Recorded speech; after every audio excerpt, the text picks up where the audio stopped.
inspiring Uganda.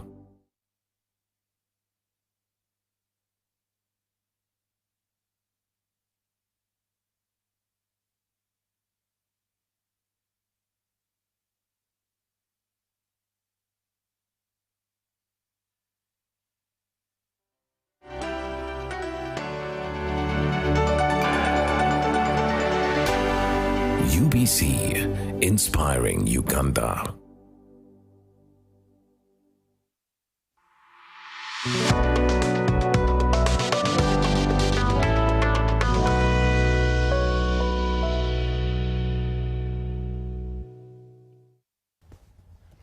Good evening and welcome to Behind the Headlines. My name is Timothy Nyangweso. Today, even as the dust settles on the elections, the critical role of speakership comes into play, especially seeing that all members of parliament have been gazetted in the newspapers. What does that mean for us as a country? The 12th speaker and the 12th parliament of this country, what will that mean, especially on the four cardinal roles that parliament has to play? Representation, legislation, appropriation, but also oversight. What caliber of speaker does the parliament need? Or what do Ugandans desire? Or what kind of what kind of speaker do Ugandans need, especially to pass the pains and the plight of all Ugandans? It's a three-horse race for now and counting, with three vying for the aspiration of speakership. One being the Right Honourable Anita Among, two being the Honourable Norbert Mao, and three being the Honourable Persis Namuganza. Those are the three that have declared what exactly they desire. But the numbers are coming up. SEC has also gone ahead to declare itself on who the frontrunners will be. But the biggest question of all, the $1 million question, why is the speakership being talked about now before we even get to May? Let's get into this conversation with the panel that is with me in the studio. On my immediate left, making her maiden appearance on our show, the Honourable Chinyamatama Juliet Subi, the woman member of parliament for Rakai district, is with us this evening. Good evening, and it's good to have you. Good evening, Timothy. Good to have you too. Happy New Year. Happy New Year to you. Next to the Honourable is Honourable Martin Ojara Mapenduzi, representing the people of Laibi Bandege in Gulu City, is with us this evening. Good evening, son. It's good to have you. Laibi, it's actually Badege Laibi. Badege Laibi. When you reach Gulu tomorrow, please, we need to have a cup of tea and take you through. Good evening, my brother. The Aras and good evening, viewers. Next is the Honourable Paul Omara, representing the people of Otuke County there. He's the member of parliament there, and also congratulations, Honourable. It's the first time I'm seeing you this year.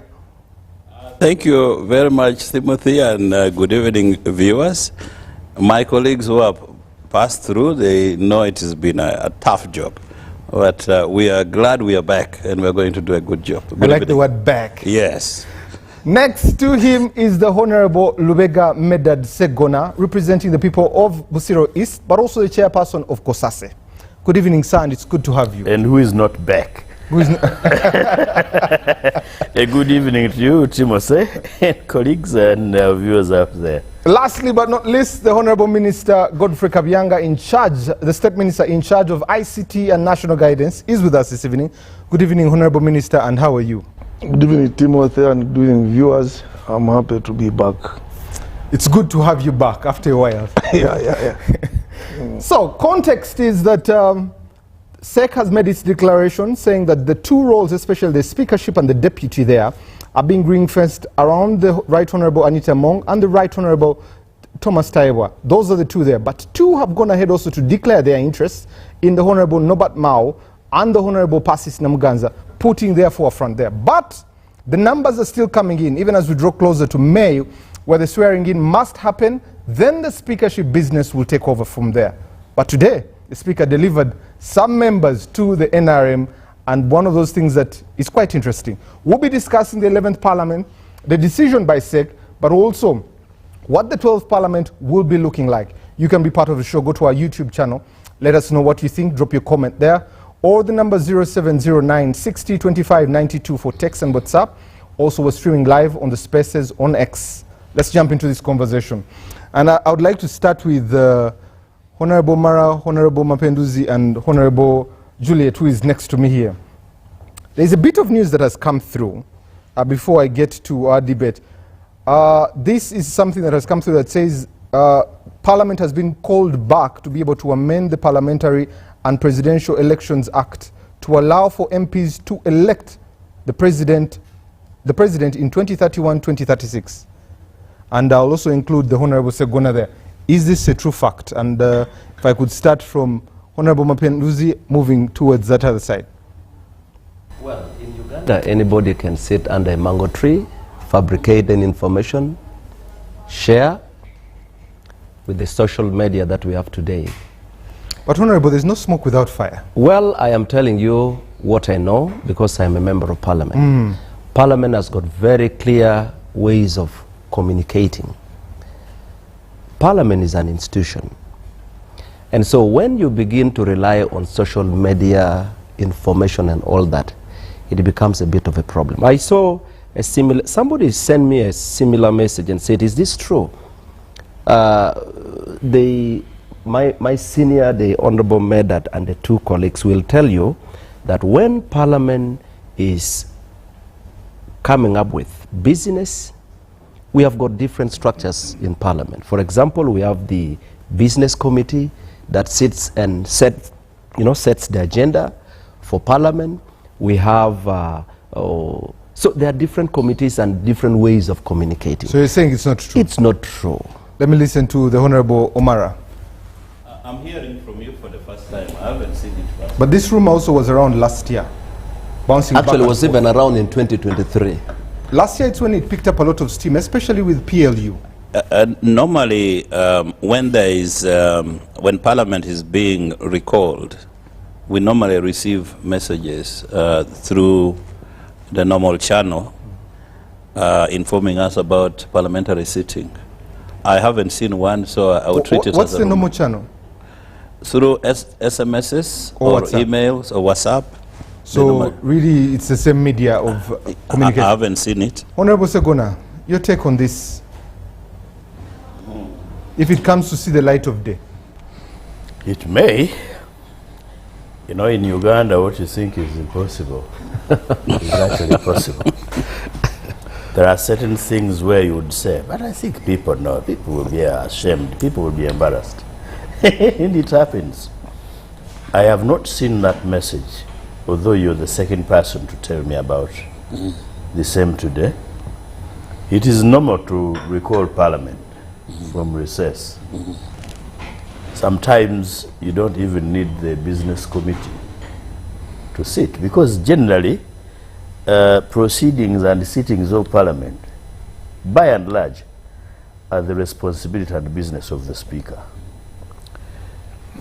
There are times when you have already agreed on the agenda, on the program as business committee, which is also chaired by the Speaker. We have not, as business committee, sat to discuss such an issue, but I have not had any communication either from the Speaker or the clerk, who normally communicates that we should come back. If we're to discuss the hypothetical, if it came, what would it be like? What would it mean for the country? Well, first of all,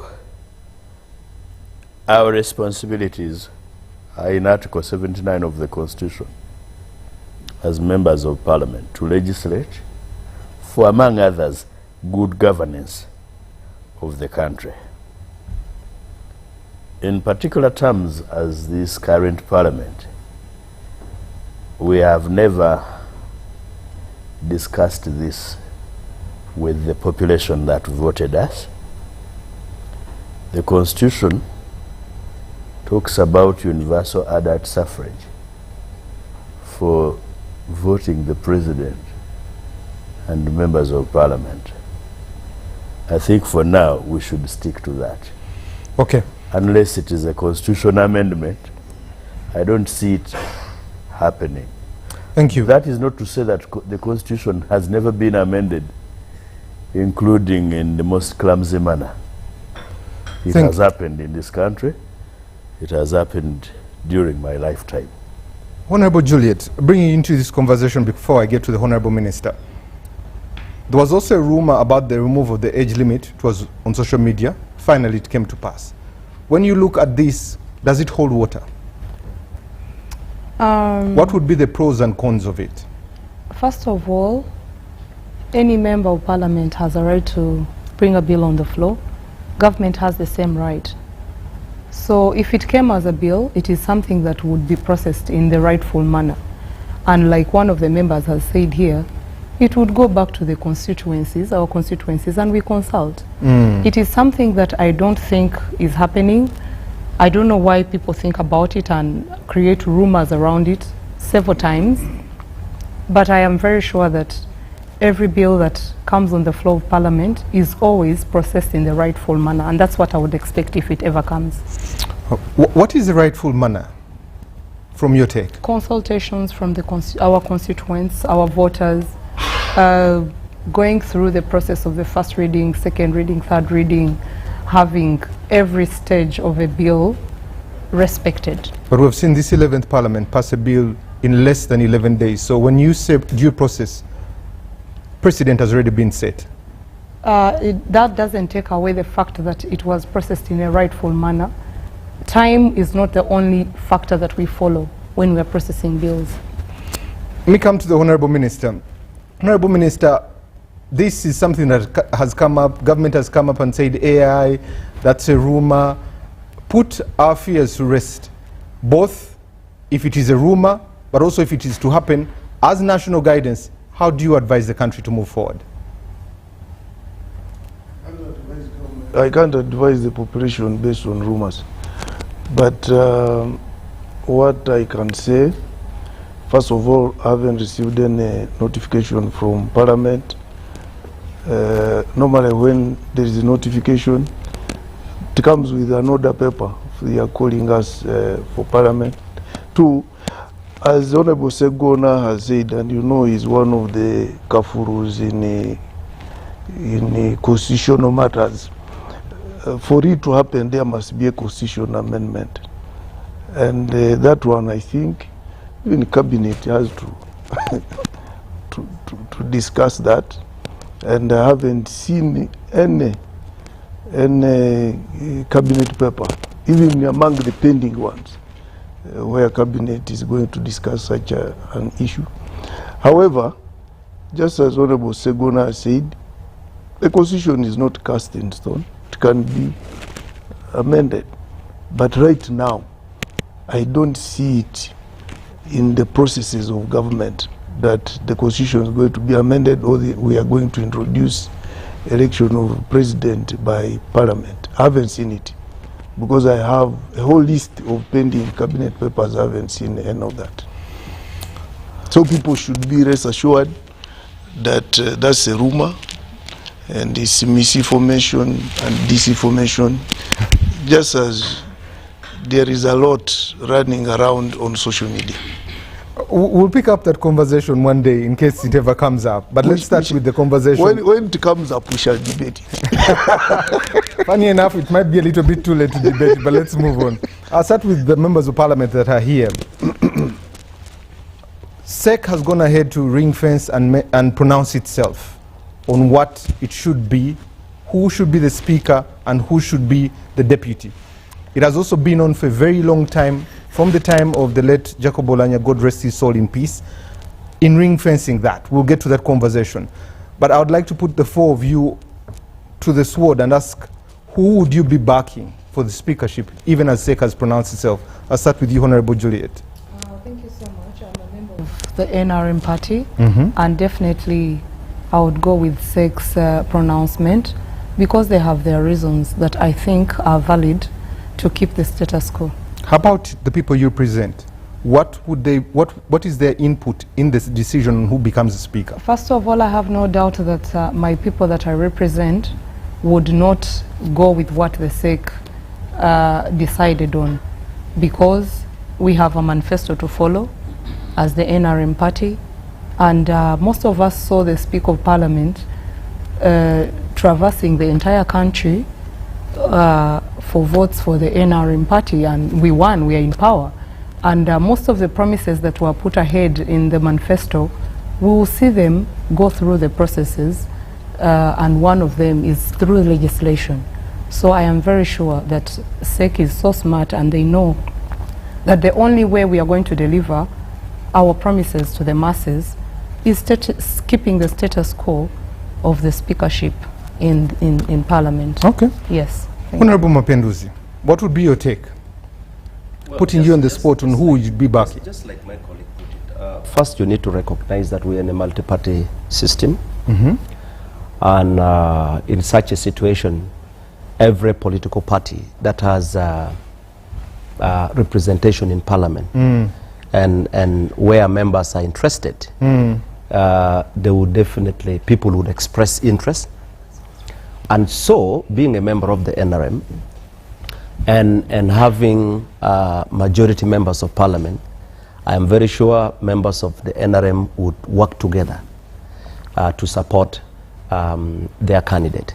And if the highest organ of the party, Central Executive Committee, has taken a decision, it would be very, very called for members of the party to support that decision, if the members believe in democracy. I mean, in multi-party system. So I definitely, if you want me to answer directly, I would tell you that I would support the decision of the Central Executive Committee. I'll come back to those ones, to both of you. Honorable Omara, you don't mince your words, so let's put them to the sword. Who would you be backing? I think I totally agree with what my two colleagues have said.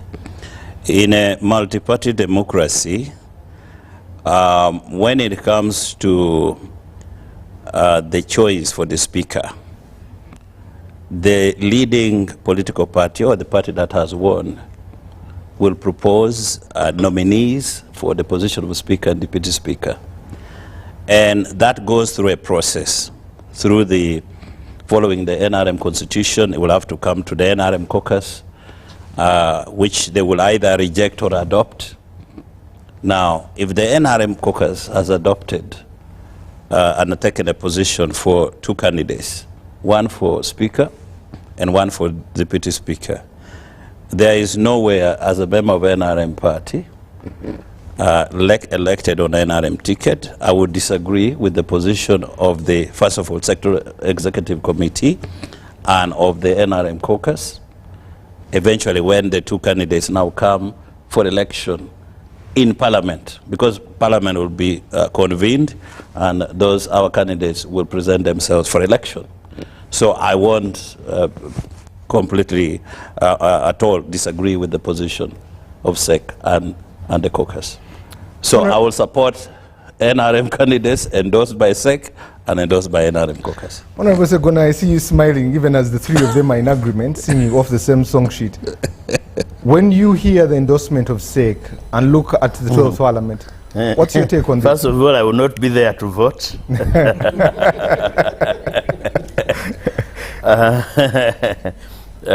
And I don't know if my party will bring a candidate. And even within my party, I had already run as an independent candidate. But I think it has a context. One, NRM has established a convention of the two terms as a party. Yes. Two, when they ring-fence the first one of speaker,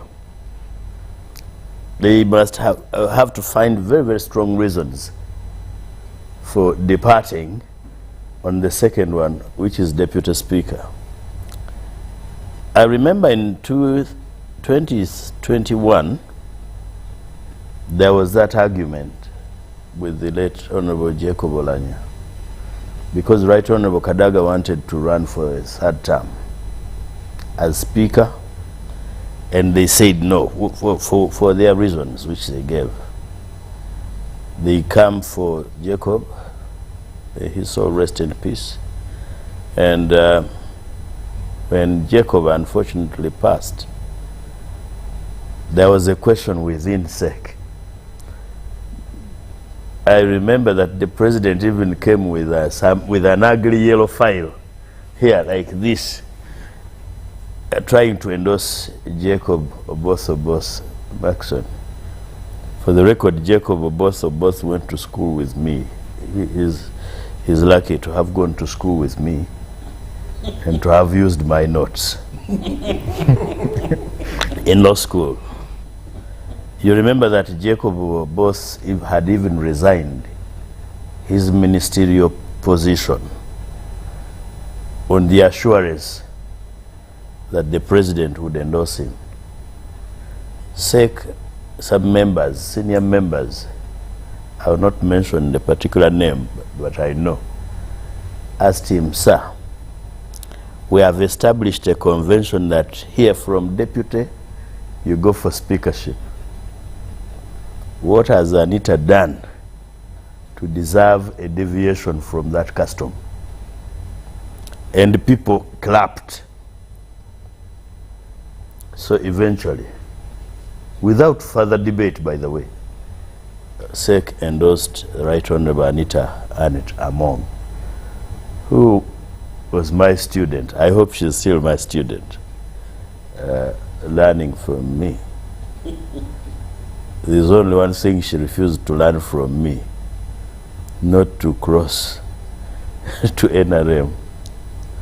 Now, when you come to this particular contest, you have mentioned the candidates. I think Maimuko, the Honorable Norbert Mao, who I gave a wife and has never fully paid me. I'm not settled.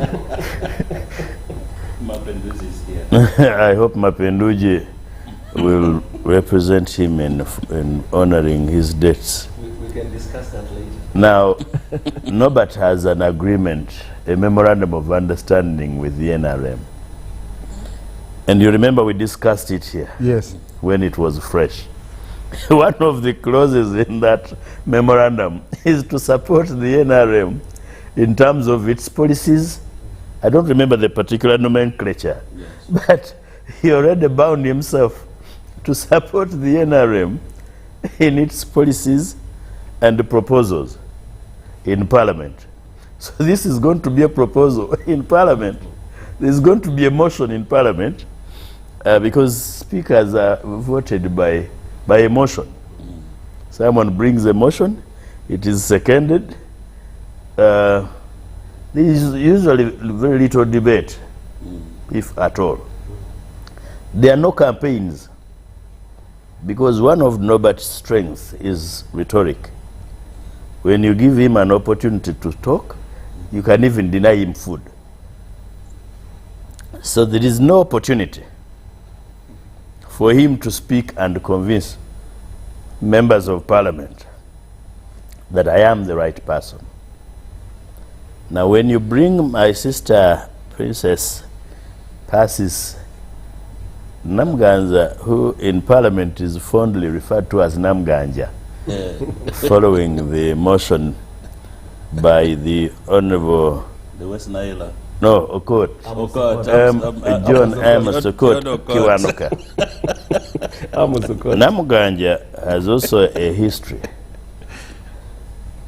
I mean, it is clearly a personal fight between her and Right Honorable Anita Among, or probably fighting a proxy war. As some people have said that she's fighting a proxy war on behalf of Right Honorable Kadaga. It is going to be perceived that way again. And trust my daughter, Anita Among. First, she went through the rigors, even when she was not a member of SEC. Don't forget that she's now at the table where decisions are taken. She's a member of SEC. And characteristically, she's not just a quiet and docile member of SEC. She has demonstrated that she can run around the country and do all manner of things and mobilizations, including the deliveries that you talked about at the beginning, because she will say, by the way, I'm not just a sitting deputy, are they called vice presidents? Second Vice president. Female. Female. Yeah. Vice chair. Vice chair. Yeah. She will say, look, I traversed the country and collected votes. So I already have a portion of the national support. I collected these votes and I won resoundingly. I am now mobilizing for the party, including causing defections from the opposition. So it's not going to be an easy walk for my brother Norbert. But I also don't think, of course, you said why now, before we even go to May. I think Dr. Besigye described General Museveni as a strategic thinker. Even the timing is not innocent. In everything that Museveni does, I have never read innocence behind it. You could even have done it to demonstrate to Norbert Mao that, wait, while I have trusted you and given you the Ministry of Justice, we are not yet at the level where I entrust you to be number 3 in this country. Whereas Anita Mong was FDC in the past, she crossed in broad daylight and joined me. Now for you dine and dance with me at night, or you only come under the framework of the Memorandum of Understanding. That Memorandum of Understanding is not reciprocal. That while you have a duty to support my policies, I also have a reciprocal duty to support yours. No. It did not even say that you will support matters of mutual interest. It is one-sided. It is you to support my policies, because I'm the one with policies for you support. In return, or as consideration, I may appoint you minister. And I gave it to you. You remember when we were here and I told Norbert that what you signed is as an employment contract. I told him, he was seated here. And I told him, my brother, my Imuko, by then, the brotherhood was in rumors before he officially came with his few things. Thank you. To my father's house. Allow me bring in the Honorable Minister. Honorable Minister, when you look at the declaration or the pronouncement by SEC, and you see how this conversation of speakership, the 12th speaker, as the Honorable Medad has said, the 3rd top person in this country, why is it picking steam now, 3 or 4 months away before the members of parliament are sworn in? Is it a coincidence? You know, the way you are terming it, I don't know whether they are the correct word. Those people who studied in Ibudo can assist me. The declaration, pronouncement. I think what NEC has done is a recommendation. I think they recommend to the caucus, and then the caucus makes a decision. But has the caucus ever veered off from what SEC has said? The caucus doesn't need to veer off. But, so really it's a pronouncement. But we discuss in the caucus. And by the way, in the caucus there is real debate. And sometimes the debate is a heated debate. But why NRM under Museveni has managed to rule this country for 40 years is because of the way we do our things. Even when there is a heated debate, we build consensus. And I think that's what now SEC is trying to do. We have to minimize conflict as much as possible. And that's what SEC is trying to do right now. Because we know, you know that if it's opened up completely, there will be a lot of struggle, and it can easily tear up the party. And that's why there is SEC, that small group Of 16. Of 16 that can manage the whole of that problem and then make a recommendation to the NRM caucus. And I would like to assure you that in the NRM caucus there will be debate. These honorable matters you see here in caucus, they are hot. These honorables you see there, me, I'm not a voter, but I debate. However, these three you see here are not simple, including they debate and they bring out issues, but eventually they come out satisfied, because SEC must be having reasons why they are coming up with that. But also, let us also agree, there is an unwritten understanding. And parties, multi-party politics is a question of numbers. You must minimize conflict to maintain your numbers. You ensure those numbers which you have you don't lose even a single one. Instead, you should add on. So with the Honorable Mao, yes, we have a memorandum of understanding with him, and therefore, when time comes, within that memorandum, we shall dialogue and cool him down. Oh yes. And I want to ask you, Honorable Minister. Yes. To help us understand where does SEC drive its mandate to be able to make such a pronouncement, because looking at the roles from your NRM, one, the roles of SEC are to strategic direction, formulation of policy, exercise top-tier leadership, vet candidates for the highest offices, particularly for the party, supervision and administration. Which part of this talks about it ring-fencing? Strategic direction, you know. Isn't that strategic direction? Yes. It's very, very Doesn't strategic. that put the executive at conflict with the legislature? Where is the separation of powers?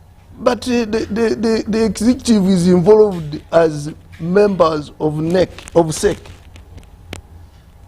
You know, the presidency is not the one chairing that resolution.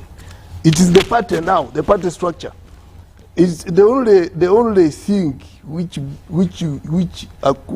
to you and to the public brings conflict. It's because the chairman of the party is again the president of the Republic of Uganda and was our candidate.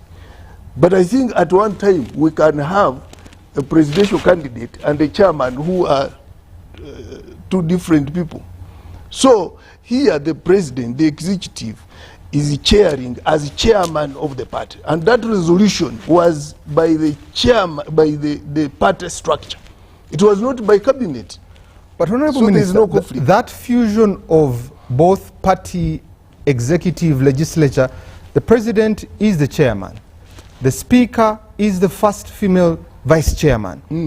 That fusion, doesn't it dilute the separation of powers, especially on who holds the other accountable? Can't she oversee oversight and appropriation of the bill of the budget if she's seated with the president giving her directives? I don't really see that. And, You don't see it? And look here, you should separate party issues from legislature, executive. That's government. But here is a party. Because not all speakers will be second vice chair. The post of second vice chair was competitive. You're getting me? People presented their names. There are so many vice chairs who are not even members of the executive, who are not even MPs. We have the vice chair of Western, Jonathan. He's not a member of the executive. He's not even an MP in parliament. I think we have the representative of the youth chairman. He's not a member of parliament. He's not even a minister. So there are many who are not members of the executive, but they are members of the party. Here we are talking about the party. So leave out government. Leave out government. So if you don't separate those two, you're going to get confused, Timothy. But I'm telling you, for us, that's what we want. We have our chair who were elected but we also nominated him as our presidential candidate. We have our second vice chairman who were elected as a party, but we all, the people of Ukedia also elected her as member of parliament. And now, as NRM, we want to elect her as what? As speaker. So, and you can't stop us, because that's what we want. And this is multi-party politics. So, DP can't come and say, but why? Why is the second vice chairman becoming the speaker? We don't care. You can also bring your vice chair and he competes for speakership. Thank you. Let me as simple as that. Let me bring in the Honorable Juliet. Honorable, when you look at this ring fencing of the two positions, speakership and the deputy there, 2016, 2021 there, the Right Honorable Rebecca Kadaga wanted to come back for a third term. The Right Honorable Jacob Olanya, there were promises made within SEC that had to come to pass there. Is this sustainable for NRM to continue ring fencing these positions? And to what end? First of all, I want to put this information right. In 2016, the late Right Honorable Jacob Olanya wanted to be the speaker. And because of that unwritten law or rule, he was made to stay and serve his second term as a deputy speaker. Whereby the sitting speaker then benefited that ring fencing. So when 2021 came, now she needed a different treatment, yet she enjoyed it in the previous agreement. And what you call ring fencing is the ability of the NRM party to be very strategic in keeping us united and focused to serve this country. Because why would we divide ourselves when we as the NRM family, having competent, tested people, why would we sit and divide ourselves when we know that this person is tested and they have delivered? And secondly, why would we have someone serve in such a sensitive position for more than 2 terms if the other people have served for 2 terms? Honorable, I could put it to you also. You say tried and tested. Yes. The Right Honorable Anita Among wasn't tried and tested in 2021. You still gave her the mandate to go on after the passing of the late Right Honorable Olanya. Where does that litmus test stop or start? First of all, just like you said, she comes in because she was the deputy speaker, right? And then the tragedy happened. That's how she managed to go through into that race and become the speaker. The race was cut short because there were many people contesting because of our unwritten law. Secondly, like the minister stated, this was a long debate that happened in SEC. It was no man's appointment or ordering. It was SEC that sat and decided or proposed strategically to ask the NRM caucus. Even when we sat as the NRM caucus, we agreed that let's take her, because with the few 1 year that she had served, we saw her service and we appreciated it as a party. So strategically we said there is no need of dividing ourselves now at this point, and she has served us. For example, I want to let the viewers know that in the 12th Parliament, in the 11th Parliament, we passed 100, she presided over 140 bills as a newcomer, 4 years in the chair, but she managed to deliver those bills that were not even delivered in the 10th Parliament. Someone could go ahead and say, so ring also fencing, the scandals that the 11th Parliament faced could also be there. Ring fencing is more attached to, is not only to ring fence for just. We are ring fencing these positions because we see that these people, or these people serving in these positions, are able, they have been tested by what they have done for the party and the country at large. Honorable Juliet. Yes, please. I can quote the Right Honorable Rebecca Kadaga. When this was brought on the floor of Parliament, when they brought up the Honorable Ruth Nankabirwa about the WhatsApp messages she was sending to members of Parliament of the NRM, reminding them what SEC had said. And the Right Honorable Kadaga said, that is undemocratic for you to ring fence these positions or to make a futuristic pronouncement. That's why I'm asking you, are these decisions that bind SEC sustainable for your party? One would wonder why such messages didn't come out when she was ring-fenced for that position, when it was her time to enjoy the ring fencing. Secondly, the messages of WhatsApp you're talking about were just for mobilization. We were being mobilized as members of parliament to remember our agreement in SEC.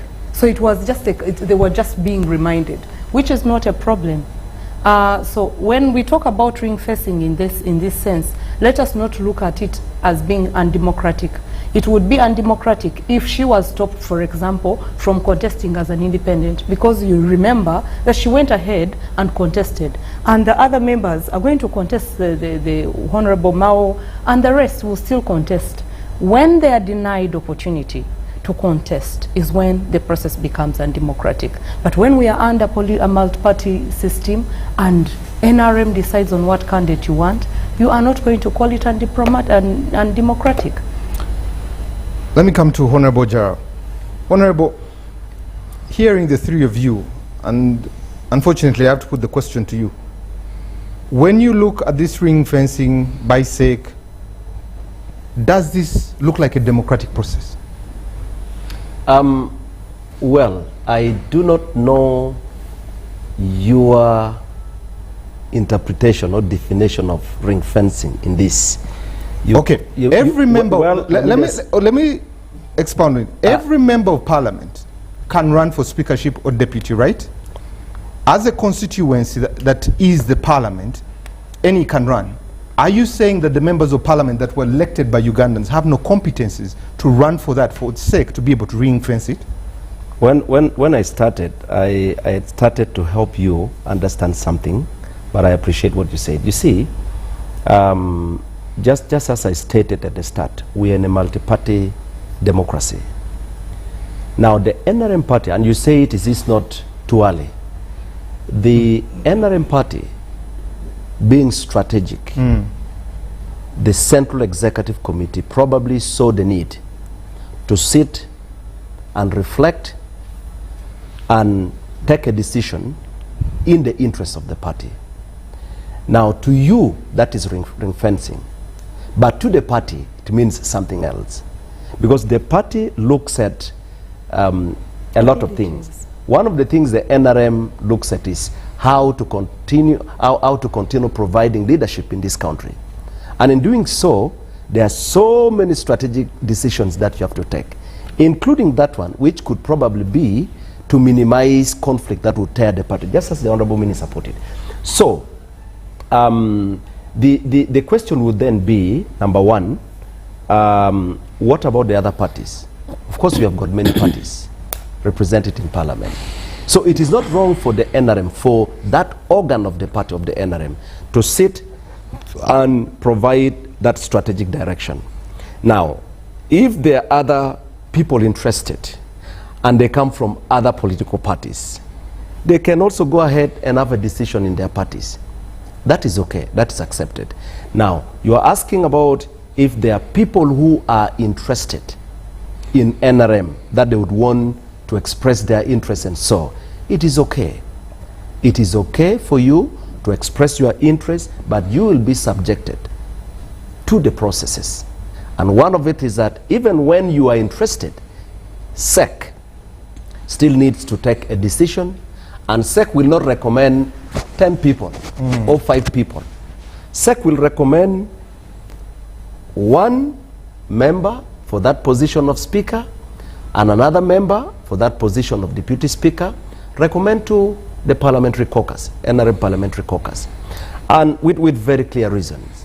And the caucus will debate, just like the Honorable Minister put it. When SEC finally presents that recommendation to caucus, we will sit, debate, and have a position. And it's because, you see, again, and probably that is why the NRM party has taken a much longer time being the ruling party in this country, is that how do you organize yourself? How do you take decisions? And timing is very critical in this. And so it's not wrong for the party to say, we think this is the direction we need to take, because that organ needs to provide that strategic direction. Number two, you have talked about Honorable Norbert Mao, you have talked about another member, and there could be many other members coming. You see, again, we shouldn't treat any other member we shouldn't fear. We should accept. We should allow people to express their interests. But that takes you to where you belong. If you belong to the NRM, there is a process that you have to follow. There are, rules that you have to follow. And if the rule is that the previous speakers of parliament were given the opportunity by the party, by the same organ, to serve for 2 terms. The Honorable Rebecca Kadaga served as deputy speaker, okay, for 2 terms. Later on, she took over as speaker. She served for a term. Then the Honorable Jacob Olanya, when he was deputy speaker, he had served for a term as deputy speaker. And then he expressed interest in running for the speakership. And he was advised by the party that please let your elder sister finish a 2nd term. And he respected. He went back and waited. And so when the opportunity came after finishing his 2nd term as deputy speaker, the same SEC took a decision and said, this is our candidate. And there was a vacuum for deputy speaker. There was already a deputy speaker who moved to become speaker, and somebody needed to come, somebody new needed to come to occupy that. And that's when the Honorable Annette Among took that seat. So a precedent has been set. And when that is set, it's always done in the best interest of an organization, and that is the party. And so I think this is a process that, as a member of the caucus, I think the party is being strategic, and we have to applaud the party. We only wait to receive that position of SEC, and we will dialogue, we will discuss.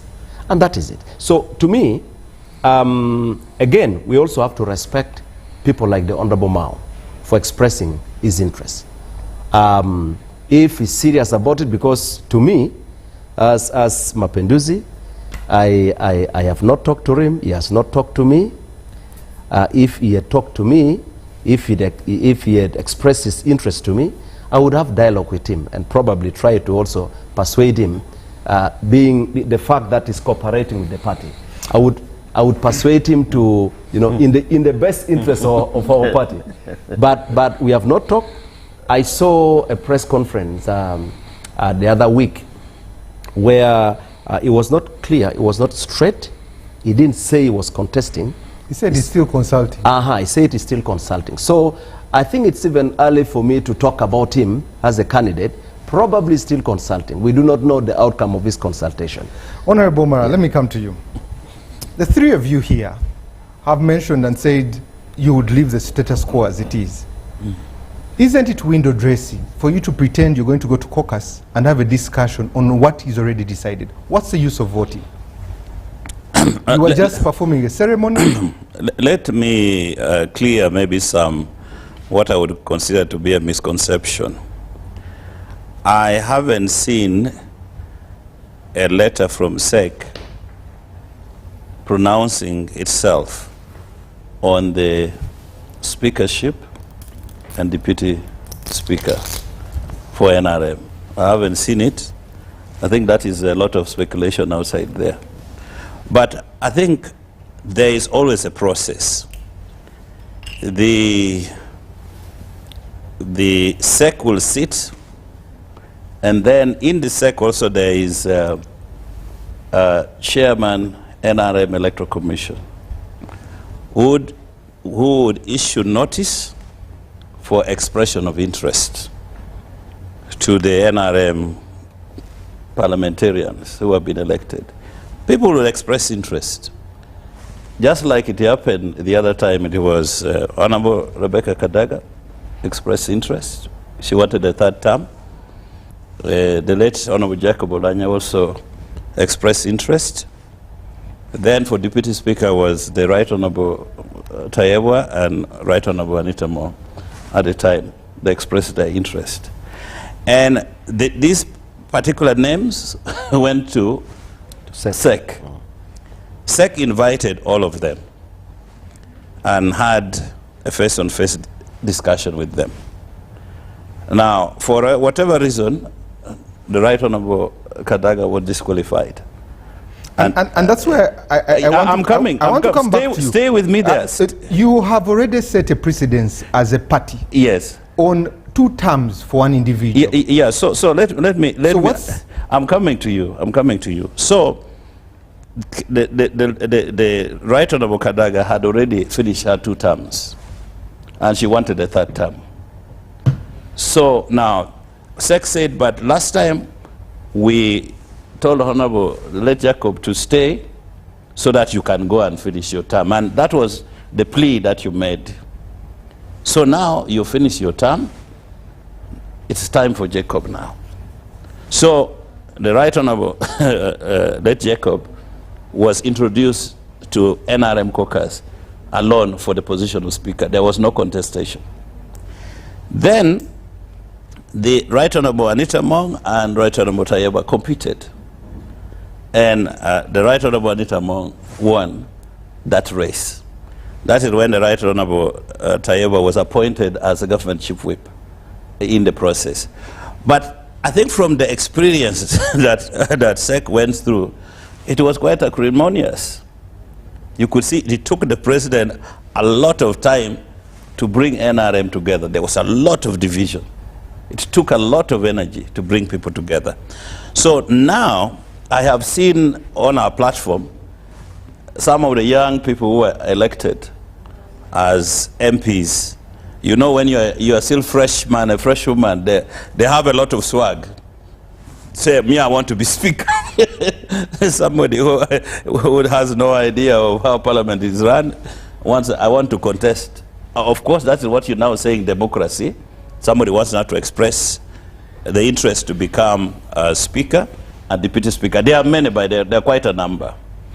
And of course, you have Honorable Passis, also would like to be the Speaker of the House.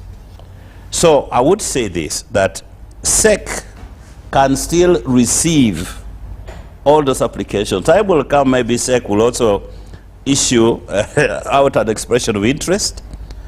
And if SEC would deem it fit that we have got a social contract or a precedence where we allow our speakers to serve for 2 terms before somebody new comes in.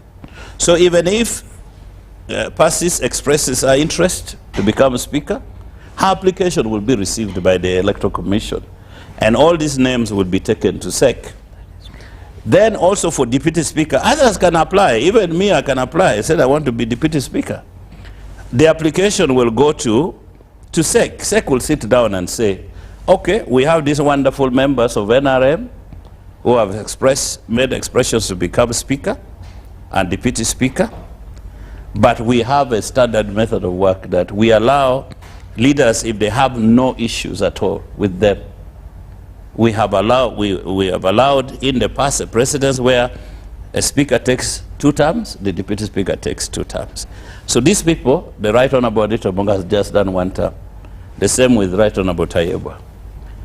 It would be inconceivable for us to now say, okay, we don't want you, we want you people to come. So I think they have served well. They have been like conjoined twins. They have worked very well together. A speaker for a deputy speaker and a speaker to work together for the last 4 or 5 years. I think we have demonstrated that they could work. Right Honorable Anita Mong would allow Right Honorable Tayeba to sit. And I think they had like a calendar. If this one is here today, the other one is there tomorrow. In the past, in the 10th Parliament, I'm told, it was next to impossible. One person would sit. I think the late Jacob was like a persona non grata on that seat. My Muko here will tell us. So they have demonstrated that. There have been unity between the executive and parliament and also judiciary. And so there has been less chaos between parliament an executive, and you're talking about separation of powers. What I think is key is that it's very fluid, by the way. The relationship, that separation of powers, it is the place for the smooth running of government. You can't say now this thing is rigid. There should be flexibility in the method of work. I'll give you an example. It is the executive, the president, that determines the budget ceiling. Said the country's budget will be this. This is the ceiling, not Parliament. But then again, that same budget proposal is given to Parliament. It's the Parliament that decides and saying, we now approve this or we don't. If the Parliament says no, that bill comes back. And then that negotiation happens over time. So, I don't believe that there's a stifling of members. If you join NRM, you should have read its constitution to know that this is how things happen. And also you should be able to dig deep enough to say that there is a precedence when it comes to speakership. So you don't feel offended that now because I'm a freshman, I've not been given an opportunity to become the Speaker of the House or Deputy Speaker. In fact, people should wait in 2031. There now, when people can now come, if you are still within NRM, unless they change the rules and they say, I think this issue of precedence is going to stop here, as SEC. We now need to allow every term for people to compete. That would be another decision that they can make. And that's where my question is to Honorable Mara. Yeah. If they are ringing him first, and you also know that the deputy will become speaker, yes. Why are you voting? Why the pretense of window dressing, yet we all know the purported results? No, there is voting is important because to legitimize the process? No, if the caucus vehemently disagree that we reject this particular individual to become our speaker, they can. Honorable Mara, in that debate the president is there. Yes. When you are voting for the speaker and the deputy, the president has been there the last two incidents. Yeah. So explain to me at what point you veer off. No, I think the debate happens at the caucus because that is where people are presented. Because like the other two candidates are allowed to campaign, and people who have nominated them and agree with them are allowed to, people are allowed to talk. So if there is a particular issue that people want to raise against a particular individual, you can only do it at the caucus. Now, a moment now the resolution has been made and people come to voting, that has become a different issue. Let me say something about Mao, Honorable Mao. There are two things which is happening, and I've written this on our parliamentary caucus. There is this Chairman Mao one time said that where we are in our politics, there are so many issues that are being discussed and agreed on the around the right table behind the scenes. Now, when he did his memorandum, MOU with the president, we didn't know it was taking place until it pops up. Okay? Now, if he has had his discussion with the president and he's saying, now, for me now to come fully and be part of your cabinet, or maybe be NRM, give me this number 3, we still don't know. If it happens, it will be vintage President Museveni. What does it mean? For the last 40 years or more, he has governed, and there are certain things that he does. His major weapon is unpredictability. Unpredictability. The mystery. You can never say that so-and-so is going to be so-and-so. That is one point I want to say. The second one is that I think Chairman Mao is using this thing as a bargaining chip. If you look at the construct of our country at the moment in terms of the allocation of national cake, the North is now empty, the Greater North, in terms of positioning. So we used to have Chief Justice Wayne Dolo. That is number 4. That number 4 has moved to the West. You also have the president is in the West. You have the prime minister is also in the West. You have the deputy speaker is also in the West. So then you have the speaker is in the East. The vice president is in the East. So that one leaves us with the Central and the North. So the wonderful Norbert could have seen now, I think this is where I can push a little envelope. What would be most available is the prime ministerial role that he can run away in the North, take it to the North. So I look at this thing and I'm just looking at the construct in terms of how the appointment, in terms of order of precedence, how it is laid down at the moment. So I think Mao is just making an attempt on this, going for number 3, when actually he says, I can go for number 8. So watch that space, watch the conversation taking place behind the scenes. The speakership, for me, I think is a gimmick because he doesn't have the numbers. He has 6 members of parliament. And I've said unless he has his Ronaldo or Ronaldinho somewhere with a golden boot ready. Segona. Honorable Segona, you have had what the 3 members of parliament have mentioned there, but the question I want to bring to you is, what competences, when we look at the 6th and the 7th parliament that are praised for doing amazing work and having amazing leaders, even back then, what competences are required for speakership of a parliament? And also, at what point do we throw out competences and set an unwritten rule of who becomes speaker by SEC? Well, I think before I delve into the question of competences, which seeks to bring in an innuendo that among the contestants, some people are not competent, and something I am not prepared to discuss. Having worked with almost all the contestants, no doubt they are competent within our circumstances. I know that discussing competences has brought me problems in the past in Parliament when I said that our ministers, by our standards, are okay. And the Honorable Musa Ichweru swung into action and put me to order. Then Jacob Olanya said, well, did you want him to apply Chinese standards? By our standards, all are okay. That's number 1. Number 2 is, you see, I don't agree with Martin Ojara Mapinduji when he says, when he says there are different standards when it comes to using the word ring fencing. Ring fencing has one clear English meaning, that you preserve and reserve for a particular person or a particular purpose. Now, ring fencing is not new in the history and terminology of the NRM.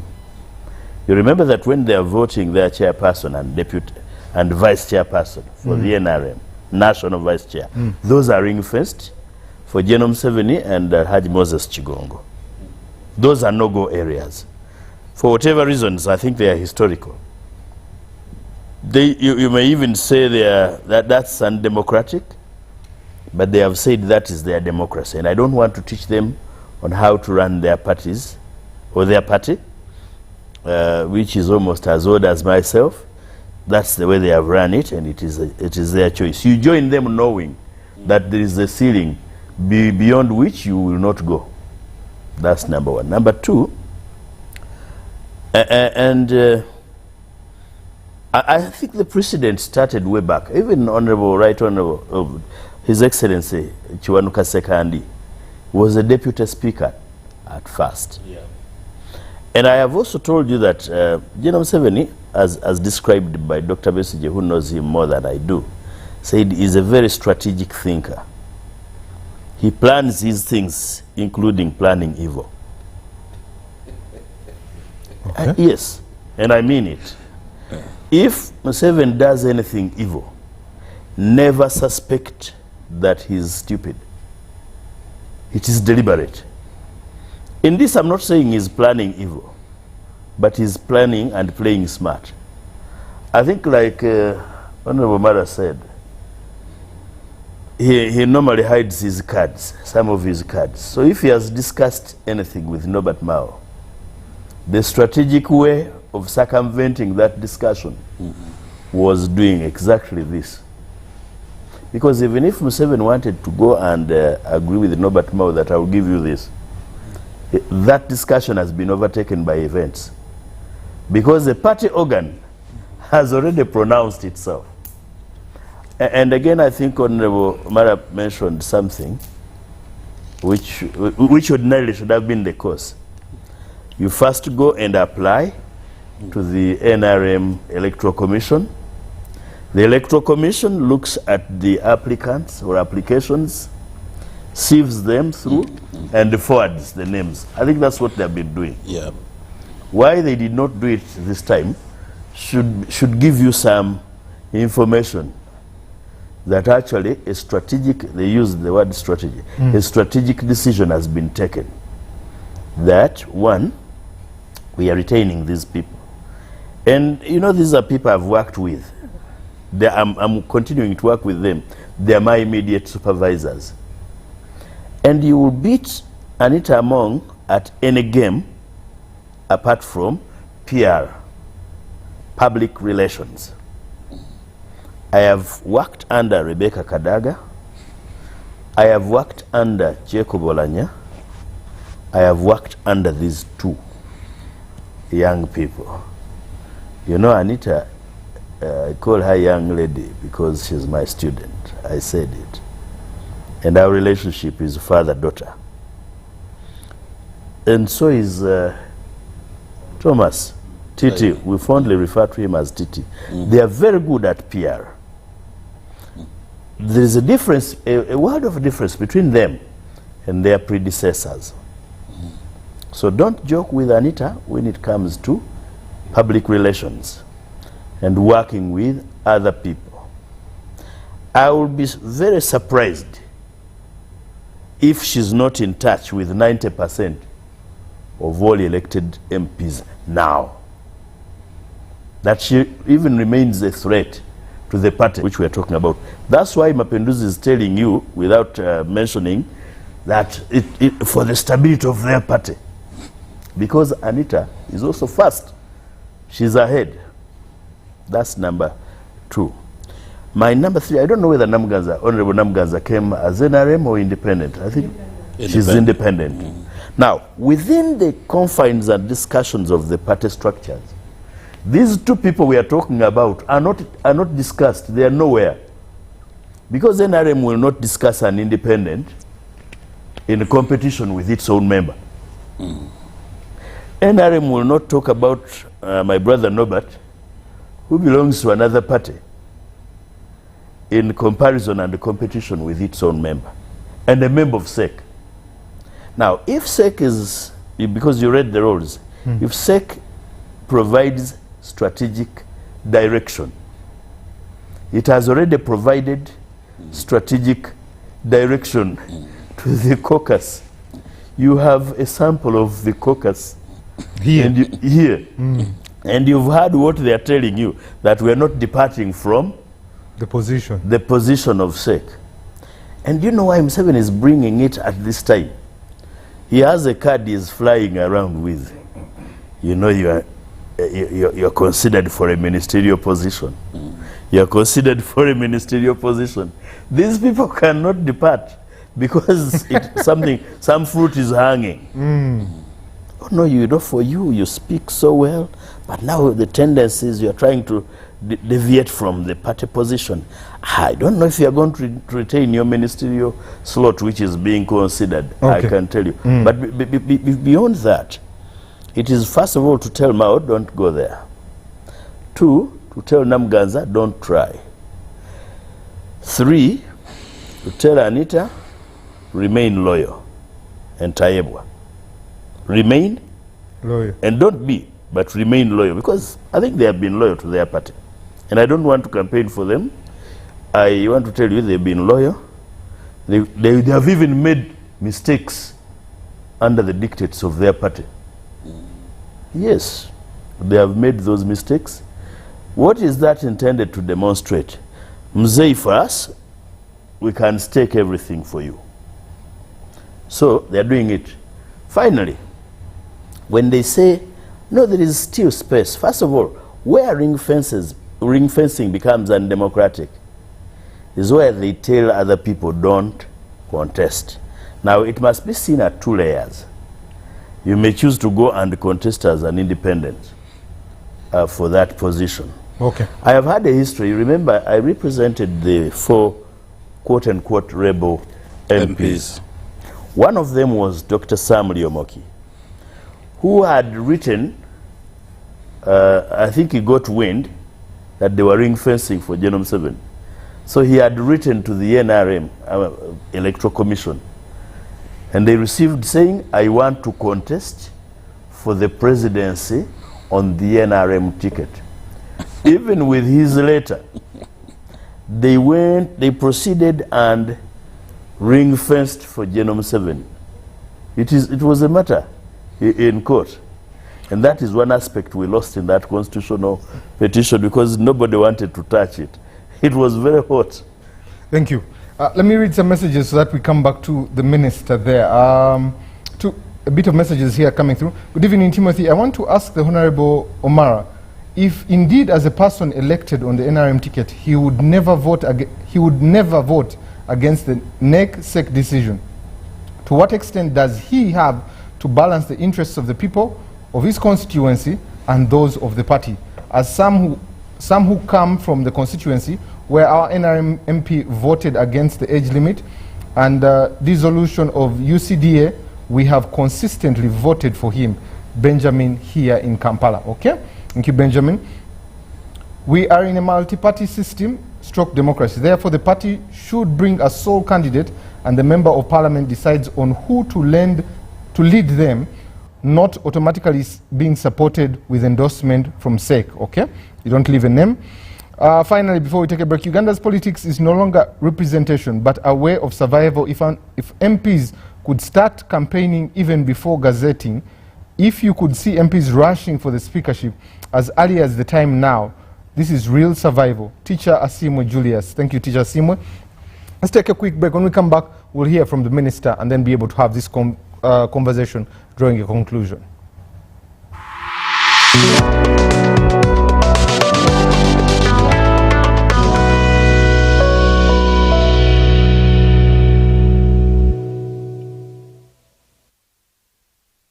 So, Mchala.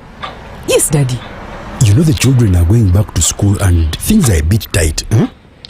For now, why don't you take half of the fees to junior school, and for the school van contribution, we shall pay later. Huh? Daddy, why don't we pay using MTN Momo, where we stand a chance of winning school fees for a whole year and more? By the way, you can also apply for a school fees loan, and also participating schools can win a school van. And a school van for participating schools. You can also apply for a school fees loan. Simply dial *165 *80# or use the Momo app.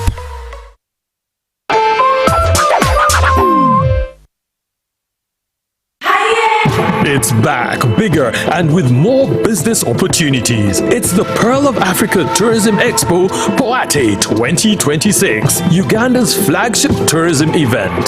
Poate 2026 will take place from the 21st to the 23rd of May 2026 at the Speak Resort Convention Center, Munyonyo, under the theme Wanderlust. It's your time to thrive. Yes, it's your time to tap into Uganda's renewed optimism and tourism growth. Tourism stakeholders, travel trade partners, and tourism enthusiasts will be part of the Poate 2026. Come and network with like-minded people and unlock new business opportunities. To participate, register at www.poate.co.ug. Poate 2026 is brought to you by Uganda Tourism Board and partners. The government's core mandate is to maintain law and order, safeguard citizens' rights, and provide essential public services. Remember, one of the pillars of a roadmap is innovation and entrepreneurship. There has been this question of how are you protecting our indigenous seed? It's going to be a tall project. That answers somebody's question. The Front Bench has brought you insightful discussions on governance, security, healthcare, justice and commerce. Why do you go through this complicated procedure, involve the lawyers? You bring the case against him, the judge will hear you out and pass judgment, and you're out of court in record time. We remain committed to keeping you informed and engaged on key national matters. So these are huge, these are powerful organizations which now Uganda chairs. Why don't you come together? If we haven't migrated to the e-card because of various reasons, including that not all the people of Uganda have smartphones. You can sit in your house, apply for a passport. If you have a Ugandan who has a successful logistics firm in the US, it means he can come to Uganda and do a lot more. Every Monday at 8:30 p.m. with me, Jethro Kasaiji, your interface with the government only on your public broadcaster, UBC, Inspiring Uganda.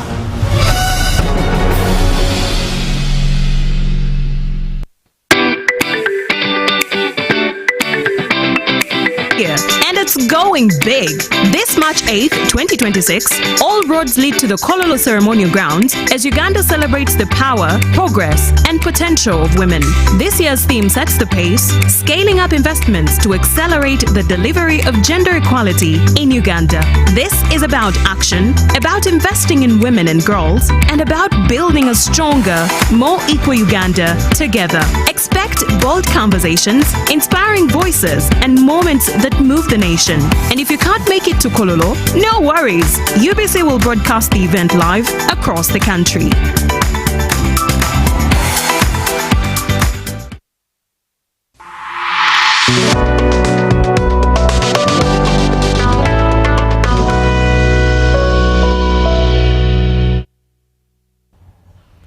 Welcome back from that quick commercial break here on Behind the Headlines. The conversation continues during the break, but what happens in the break stays with the break.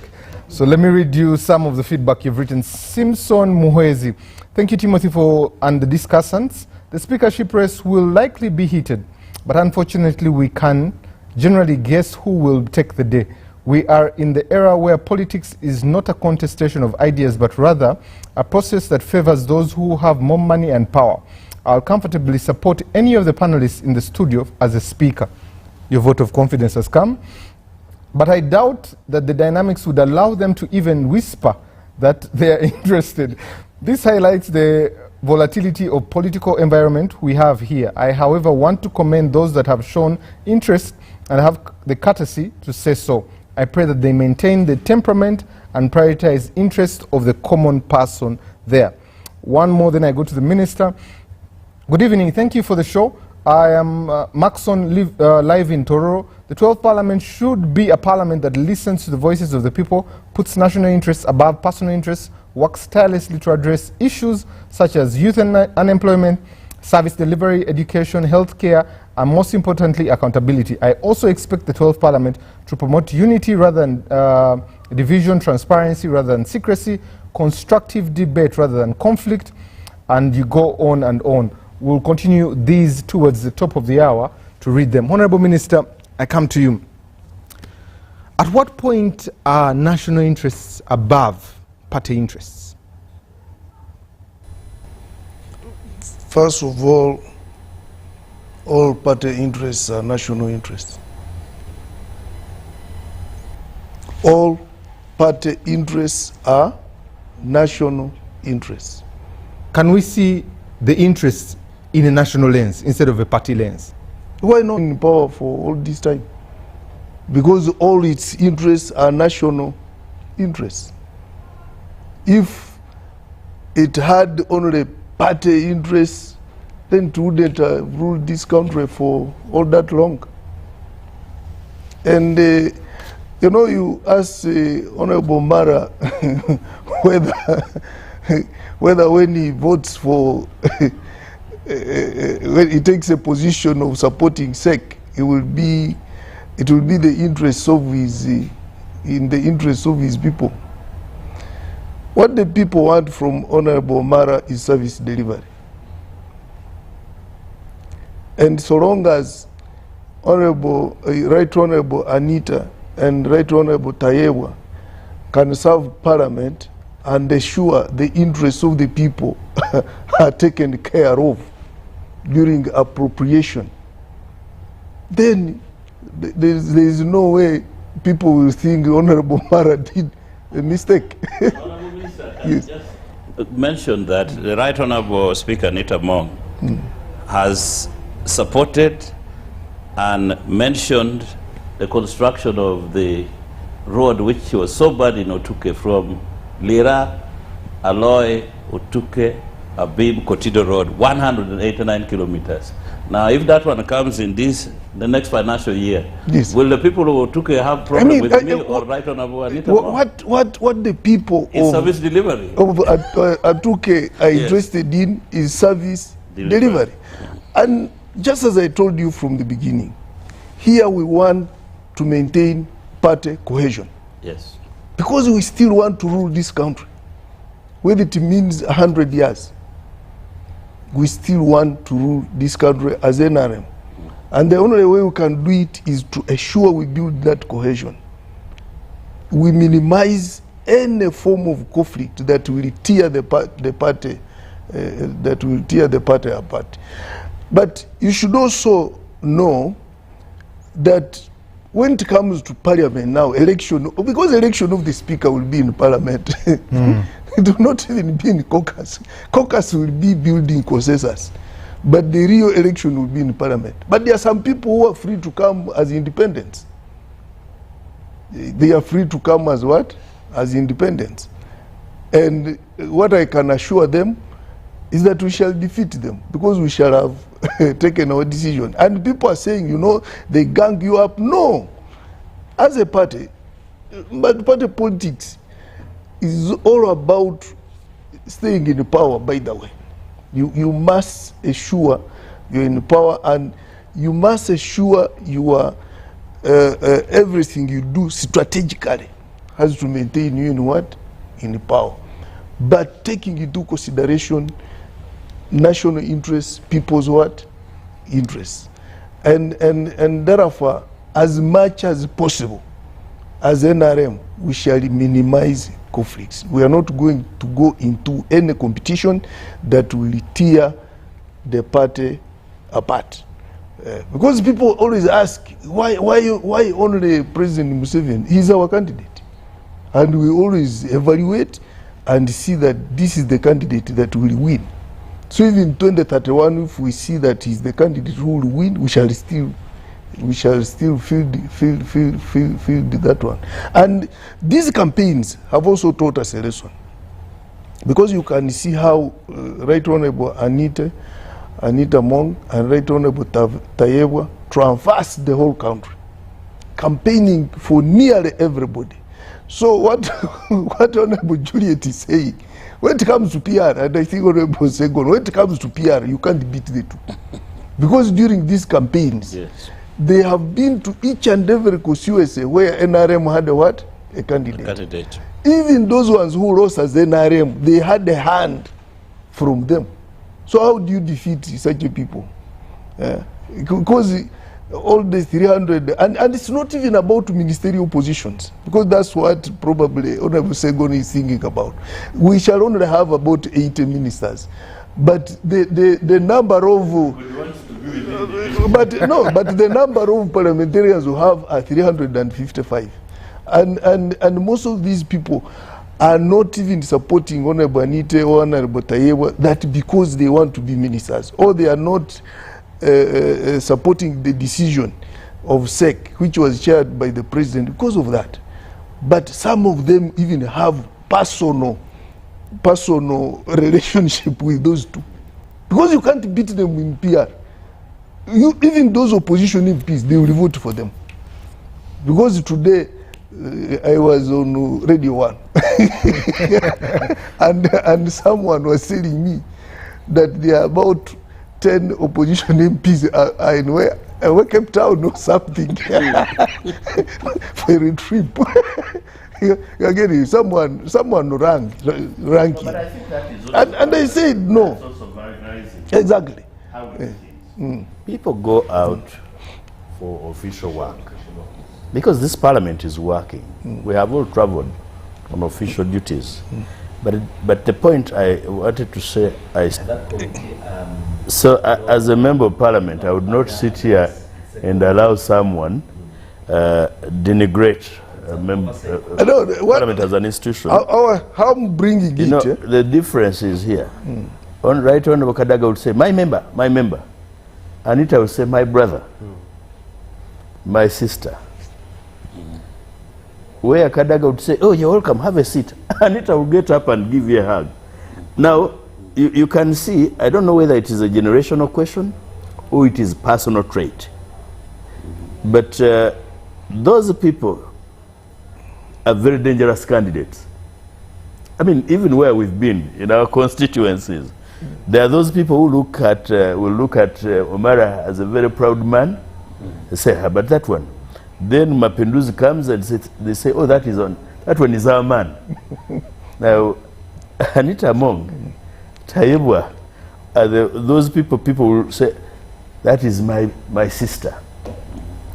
It would take you a month as a member of parliament to call Right Honorable Kadaga and get a response. It takes you 1 minute or a second, and I've had it, not because I have known her before. It takes you 1 minute to send her a WhatsApp, and she's back. She can even call you. Now, such a person is dangerous if you are competing with her. The same with Taibwa, by the way. Of course, I hesitate to support an NRM candidate. But I must tell you, Norbert Mao or Namganza, you are competing with very dangerous people. If you are Namganza, for example, you have never stepped in the parliamentary canteen where people interact with each other. If you are Norbert, I think Norbert would even be a different case. Once in a while, when he's hungry, you will meet him in the parliamentary canteen and he will interact with everybody. Once in a while. Okay. But don't joke with the person who calls you, I have not seen you in 2 weeks. That's Anita for you. So as you go, brace her. Honorable Minister, let me qualify my statement. Someone rang in and was saying, you know, now we even have about 10 opposition MPs who have gone for a trip in South Africa with other MPs. But they were saying if it was some other speaker, after this crueling campaign, he would send on a what? NRM MPs. And he was saying even those ones who have gone, some of them lost what? Elections. And the opposition MPs, and they were even abusing the what? The system. But he says, you look at Right Honorable Anita Among, he's even saying, okay, my MPs, even when you have lost and you abuse the please, you can still go and do you can go and do your benchmarking in where? In South Africa. That one alone, even the Quora was qualifying that Right Honorable Anita Among is totally different from other what? Speakers. So you can even see now, the public themselves are somehow biasing the what? Their MPs. Their MPs. That if you don't vote this one, who else can you vote? And you know, it was just the same debate. I'm just coming from a talk show. But you would see that the public is also biasing the what? And me, I come from Kasese. And you know, Kasese was basically opposition. But you know, yes, but now we have 6 NRM MPs, no opposition member. But you do see the effort they two put in. It was too much. Okay. Too much to have those 6 MPs go through. So I don't think any of those 6 MPs can vote against them. So those people have created their own platform. And to be sincere, whoever will come to compete with them is in big trouble. I think even Honorable Segon, if he has gone through, you can see the way he's talking. He would have voted I would have competed with them. Thank you. I would have a higher latitude because I would say, well, if I educated this one, I taught this one, maybe I would be a better speaker. Thank you. Let me bring in Honorable Juliet. The Right Honourable Anita Among is the second female speaker. The Right Honourable Rebecca Kadaga was the first. What does this mean for the gender question and also for the affirmative action for us as a country?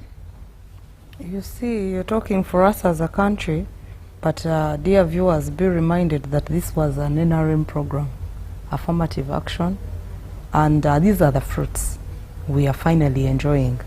That we have a first speaker, first female speaker, now we have a second female speaker. This shows you that as a country, we have promoted the interests of all the special interest groups. And this means a lot to us women.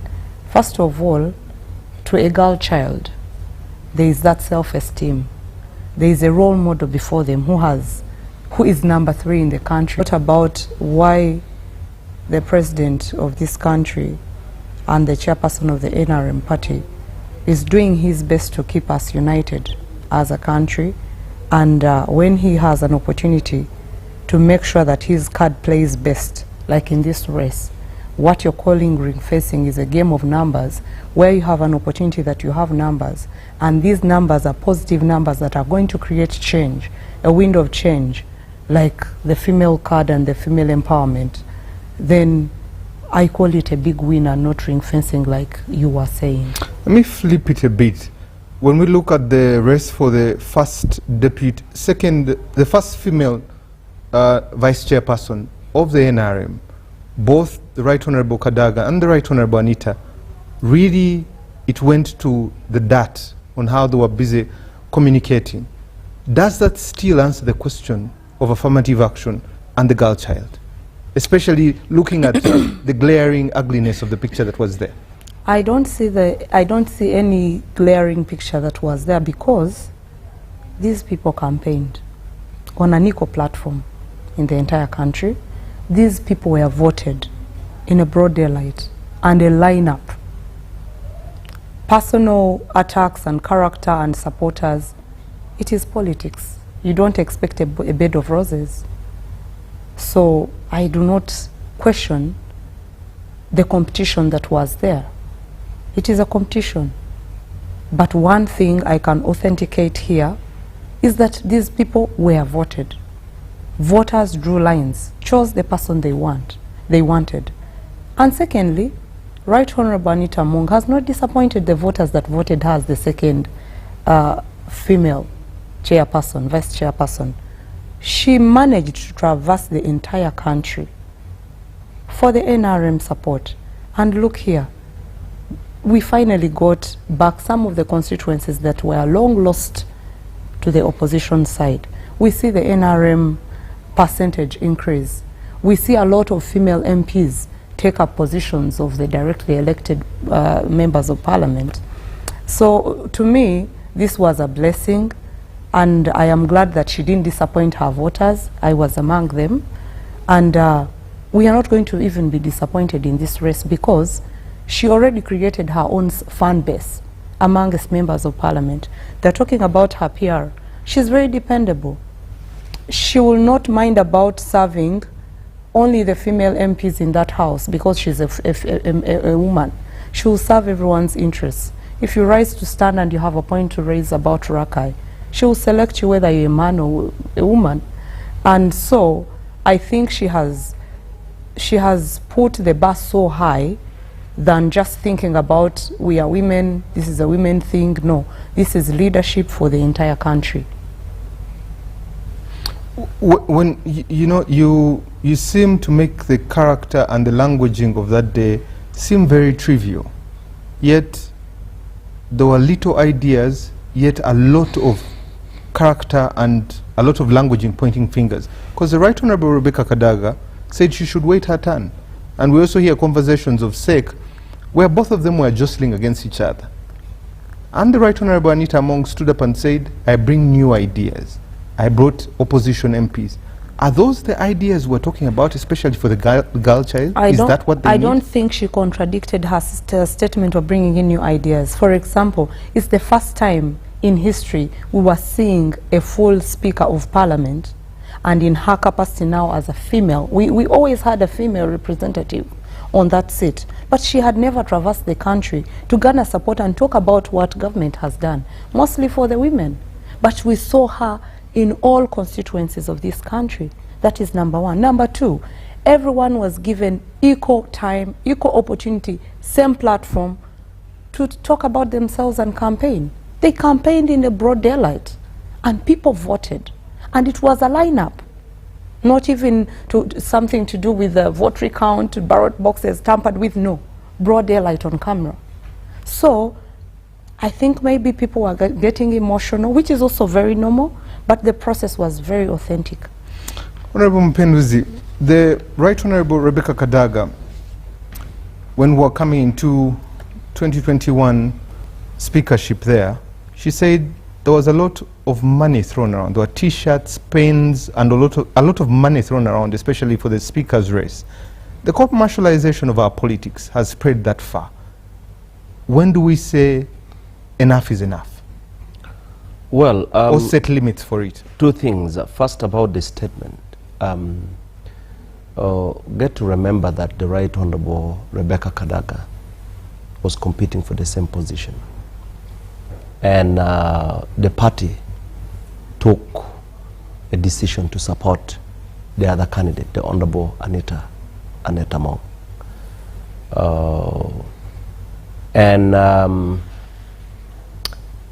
I would say sometimes in such a situation, in such competition, there is a lot of blackmail and, and so sometimes it's difficult to even believe, especially if a lot of money. Do you have the proof? Where did the money come from and where did the money go? Number two, because accusation or allegations can be all over, but it shouldn't stop just at making allegation. And sometimes it's difficult to believe. If you're interested, you want to win, and you want to paint the other side dirty. So even when you hear, because you shouldn't believe everything you hear. But the other question you ask about commercialization of politics, there is need for this country, and I can tell you without any fear of contradiction, that in some places, I do not know, in Gulu and other parts, maybe in Lao, there are things that you will not avoid to spend money on, and it's allowed. It's allowed. The electoral laws allow you to do that. For example, you need posters. Okay, you have to spend money on posters. You need the electoral, your campaign materials, and so on. All right, you need to go to people and talk to them. You have to, if you have your public addresses and all that. But when someone decides to use money, give money to buy votes, that's illegal. That's against the law. And so the question is, how does the Electoral Commission, a body that is responsible with the conduct of election, how does it stick to the rule of, implement what it's supposed to implement? The guidelines from Electoral Commission is very clear. And there are even instances where people who are competing write and complain to the Electoral Commission. So the question is, how do we make the Electoral Commission hold people accountable? And by the way, in the 12th Parliament, we need to have a discussion on how campaign financing and use of resources. In other countries, every candidate, there is a limit on how much money you spend. And there are specific areas where you have to spend on. And it's audited. You go to the UK, you spend like you want to buy votes and all that, you go to jail. It's need for us, like for some of us who are going to be in the 12th Parliament, we need to have very sober discussion on how we can restrain intending candidates from using resources in a manner that is not, or that does not conform with the laws. And so about the allegations, I do not want to believe it, but about commercializing politics, it's a problem. And if, because I hear they are members of parliament, they are contenders, they are people who end up selling their houses, people who end up selling their land. Some people go to the bank to borrow money. I hear some people spend billions of shillings. I don't know, why would you spend that? But the question is, how do we create a system that controls the use of money and holds people? And the law should empower the Electoral Commission to even nullify, like in other countries. Once there is concrete evidence you are using this, and you get nullified. Okay. So there is need to be a little more stringent on controlling people, and this is not just, it's across board. Whether you're in the opposition, whether you're in the ruling party and all that, there is need to tackle that. Honorable Mara, looking at the attrition in Parliament, but also looking at what awaits the 12th Parliament, both the Speaker and the Parliament, what awaits you vis-a-vis the expectations of the public of you? When we finally, because the Parliament, I think, will be sworn in, parliamentarians or MPs elect will be sworn in from the 12th, 13th, I think 14th. Most likely the Speaker will be elected on the 15th. The work of the Speaker at the Parliament, we know the work that we do, legislation, appropriation, making approvals, etc., etc. We do the work that comes from the executive. So our work will be to ensure that the manifesto of NRM, which comes through budget proposals from the executive, are appropriately handled, and also we should ensure that they are all aligned to the aspirations and the needs of the people of Uganda. To allow that interplay between Parliament and the executive, so that the suggestions that are made by Parliament are taken into account by the executive, because we are also a people representatives, leave alone our mandate of appropriation. So I would want to believe that the people of Uganda are looking forward to a more vibrant, more accountable Parliament. People are looking up to us to provide leadership and also to represent their interest in Parliament. The President, I think, after traveling, and the Speaker as well, and the Deputy Speaker, after traveling across the country, I think there are about 3 or 4 issues that has been identified. One is that our community roads are in a very bad condition, and therefore we need to make sure that the 1 billion that we have been giving per district, we can double that to 2 billion, so that we can deal with the community's roads. That also will require that we buy more equipments, road equipments for the regions. We place them within the regions, so that if the equipments that are at the district are broken down, then we can have access to the regional equipments to clear this thing. The second one, which the President is quite happy about, is the PDM. PDM has changed lives. You might think the 1 million is small, but to somebody who has never held it, is something good. One thing the President wants to propose as well is to increase the amount for PDM, and so that this money reaches more parishes, more people within the parishes. It is going to be a key area of focus. The fourth one is corruption in government, and especially in local governments, where people are buying jobs. People are paying 5, 10 million shillings for jobs. And we need to deal with that so that we have meritocracy really working for us. Otherwise, we are in trouble. So the issue of dealing with corruption is going to be central to the way we do things. Theft of drugs within the health centers, and also trying to rehabilitate as many health centers as possible in our schools.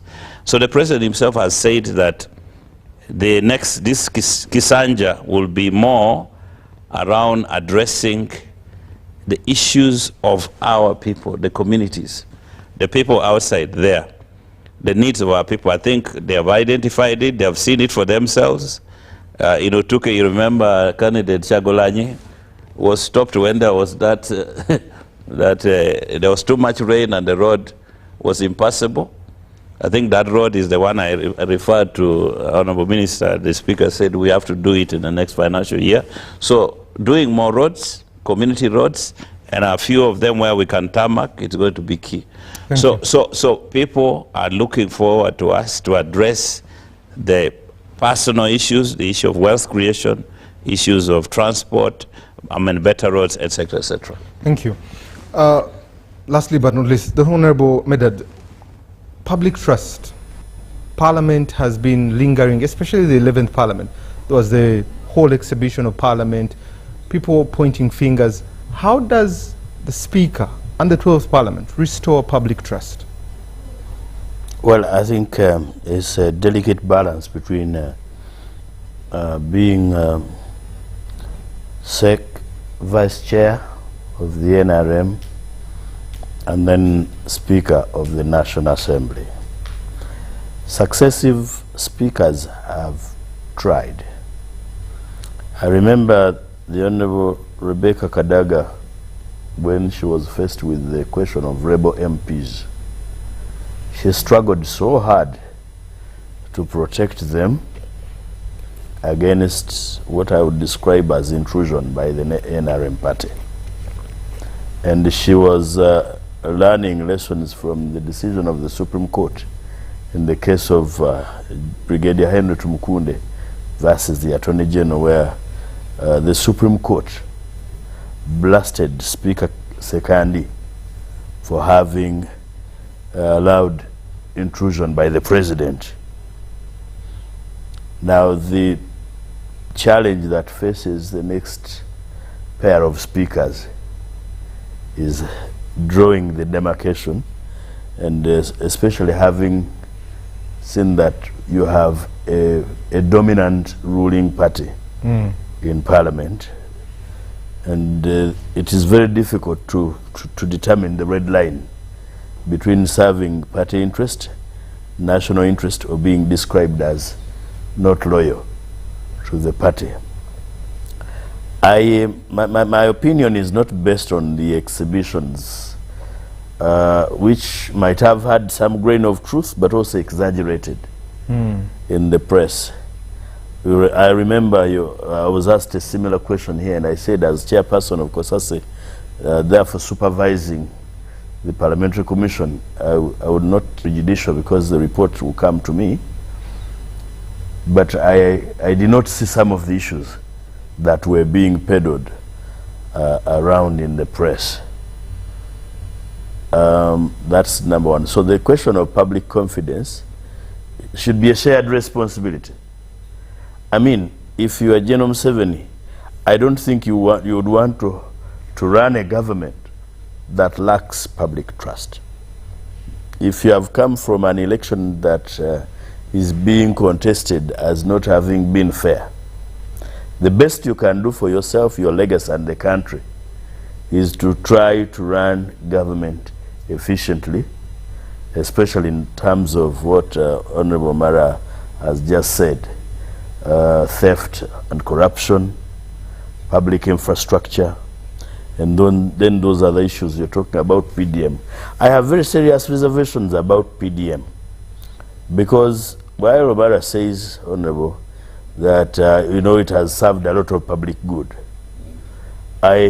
from a purely professional or technical point of view, I think ACF, the Agricultural Credit Facility, would have done better if we injected that money in ACF. Because ACF is run professionally, while PDM is run politically. Two, the selection, how you give.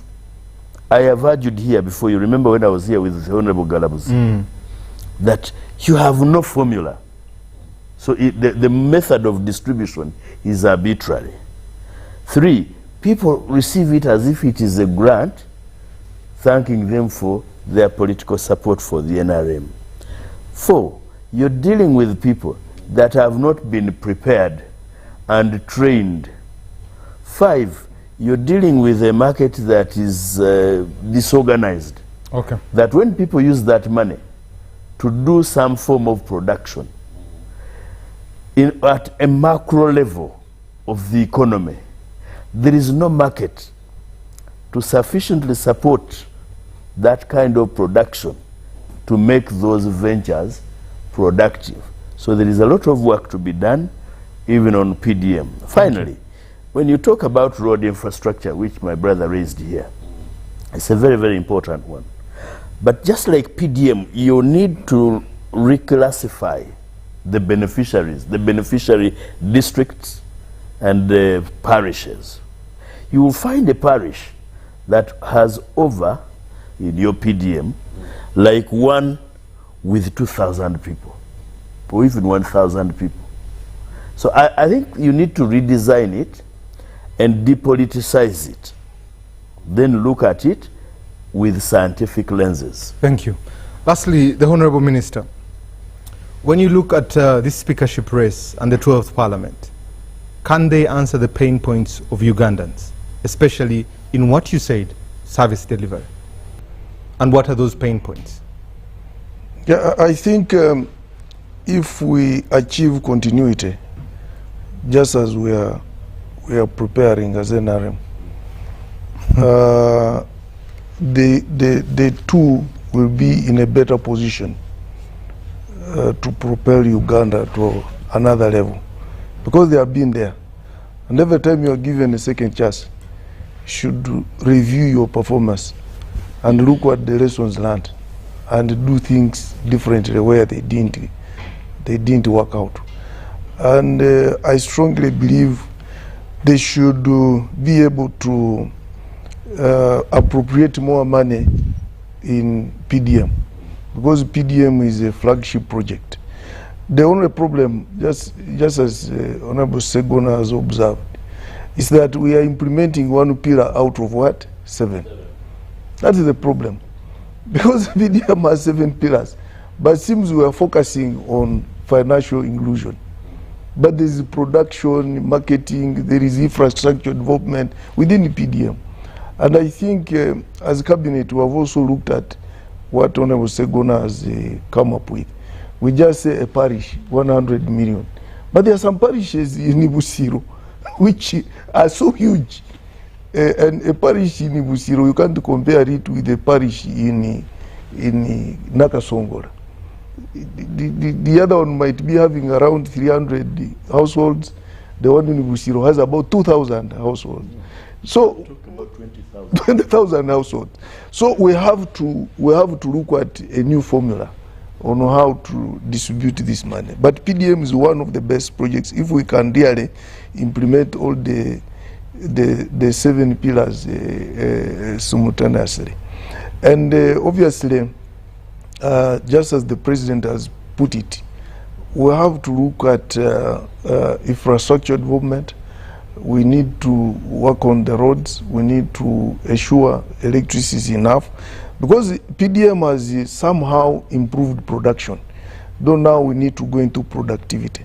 And that's why he's now emphasizing irrigation, things like irrigation, and then looking at the price of fertilizer, so that productivity can also improve. But after that production, where are we going to store? And how are we going to add value? All those things need to be looked at seriously. But I strongly believe with this new parliament and with those 2 speakers, they have learned their lessons the first term. This second term now, they must be masters at the game. And though the parliament will be new, but we still have all the old tax like Omara, and there are some other old parliamentarians who have bounced back, like Ruhindi, like Honorable Ruhindi, the Honorable Dr. Chionga. They have all come back. So probably they will also add a bit of flavor in the parliament. But I have a lot of confidence that they will implement the NRM manifesto. Okay. I hope you have read the manifesto very well. It's one of the best, protecting the gains. Let me read 3 messages so that we can call it a night. Hello, Timothy. Thank you for guiding Ugandans. But also, I'd like to inform the panel that the Right Honorable Anita Among was sanctioned. What is her significance in representing Uganda if she cannot attend some of the meetings in these countries that sanctioned her? Okay, thank you very much. Good evening. I just pray that the 12th Parliament could be led by, you're now beginning to suggest other people to come and lead the country. Lastly, for whoever is Speaker, the fusion of Parliament and the Executive is deeply problematic. Much as AAA uses the strong points, there are also negative consequences. The undermining of Parliament's oversight, Parliament's core duty to check the Executive, its weakness of accountability, hence the many scandals in the current Parliament and as seen in Uganda Airlines. Thirdly, hinders Parliament functions and ministers often miss sittings because they are running large ministries, so collaborating is good but fusion is bad. This is Dr. Julius Othieno. Okay, I'll read one from Matua here. Matua Job says the Speaker's race is going to be tough. It's going to have defiance from the NRM party and its members. This is the Assistant RCC for Arua City. Lady and gentlemen, thank you very much for coming. We appreciate that you made time to be able to discuss this. The production team, thank you for making today possible, but most especially you who has been watching us both online but also on mainstream media. Thank you for watching. Unfortunately, we could not read all the messages. We'll end with this quote. An army of sheep can be led by a lion and can defeat an army of lions led by a sheep. Good morning.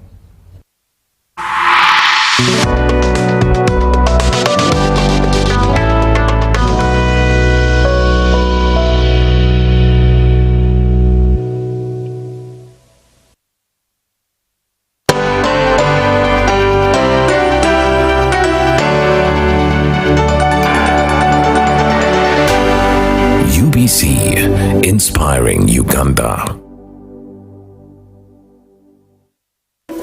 In a nation hungry for truth, a world where every story matters, there exists a beacon of trust and reliability. For decades, they've been our voice and our window to the world, holding the mirror of our history. With 4 TV stations and 11 radio channels spanning 27 languages, they stand as guardians of information, defenders of truth. With Mascari Heritage Advantage, they uphold every citizen's right to reliable and free information. Their archive stories shaped our past and illuminate our present. Yet now, as new challenges arise and the world evolves, their mission faces its greatest test yet.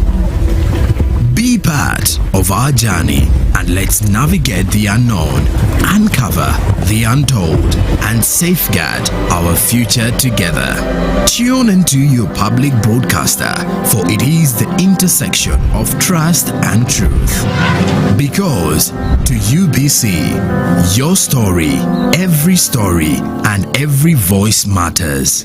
UBC, inspiring Uganda.